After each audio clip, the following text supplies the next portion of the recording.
আমার প্রিয় ছাত্রছাত্রীগণ, এর আগের দিন অ্যালজেব্রা বলেছিলাম, অ্যালজেব্রা সাজেশান। তো আজকের অ্যালজেব্রার মধ্যেই আরও একটা পার্ট, এটা হচ্ছে অনুপাত সমানুপাত।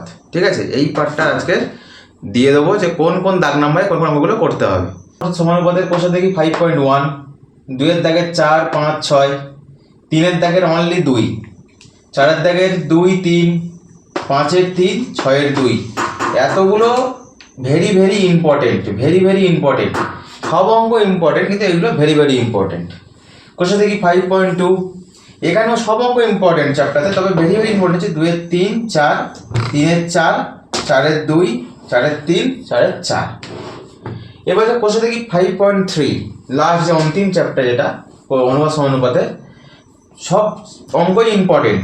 এই 4-এর 2 আর 3 বেশি ইম্পর্টেন্ট, 5-এর 2, 6-এর 5, 6, 7-এর 1, 3, 8-এর 1, 3, 10-এর 1, 11-এর 1, আর 12-এর দাগের এমসিকিউ, ট্রু ফলস, শূন্যস্থান, এগুলো সব করতে হবে, এগুলোর কোনো সাজেশান নেই। আর 13-এর দাগে যেগুলো এসে, যেটা সেটা 1 আর 3।